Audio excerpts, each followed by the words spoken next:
இல்ல காங்கிரஸ் திருச்சி வெளிச்சாமி தாவேகா திருச்சி வெளிச்சாமியா மாற போறாரு அப்படின்னு எல்லாம் பேசிக்கிறாங்க. எந்த இடத்துல இருந்தாலும் வைரம் வைரம் தாங்க.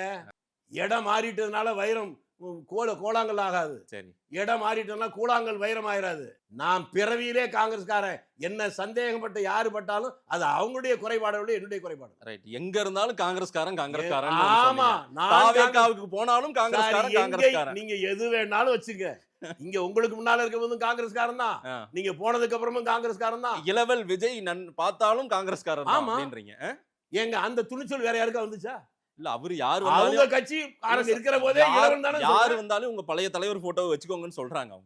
அவங்க சொல்லிட்டு இருக்காங்க. அப்படி உங்ககிட்ட சொல்லிட்டாங்க? இல்ல ஏற்கனவே. அப்ப நீங்க நாளைக்கு போகும்போது என் போட்டோ வச்சுக்குவீங்க அப்படியா?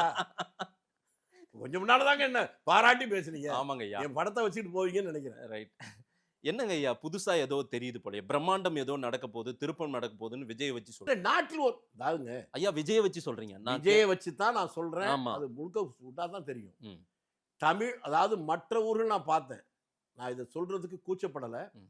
நான் முதலில் நினைத்தது ஒரு இளைஞர் கூட்டம் மட்டும்தான் இருக்குன்னு நினைச்சேன் விஜய்க்கு.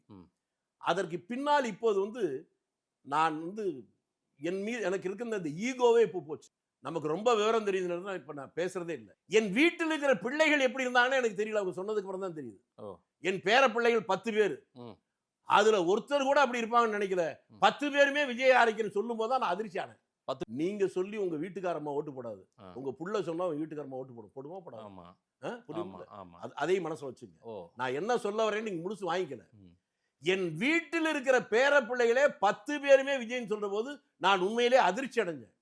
அதற்கப்புறம் போகிற போது இளைஞர்கள் தான் இருக்காங்கன்னு நினைச்சேன். வெளிப்படையாக அதை பார்த்தா எங்க ஊருக்காரங்க பார்ப்பாங்க. ஒரு 10 நாளைக்கு முன்னால ஒரு திருமணம் நடக்குது.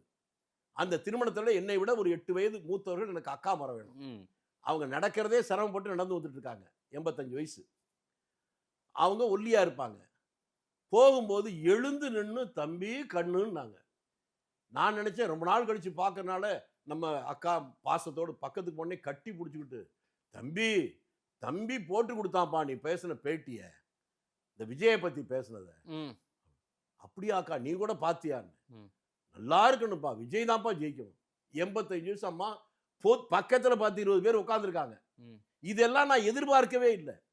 அதாவது இந்த ஆதரவு சரியா தவறா என்பது அது தனி விவாதம். ஆனால் மிகப்பெரிய ஆதரவு இருக்கிறது என்பது யதார்த்தம். அந்த யதார்த்தத்தை ஏற்றுக்கொண்டுதான் அதை ஆதரிக்கதா வேண்டாமான்னு நம்ம முடிவு செய்ய முடியும். அந்த யதார்த்தத்தை நம்ம ஒத்துக்கலைன்னா அது தப்பு நம்மளுது. ஓகே.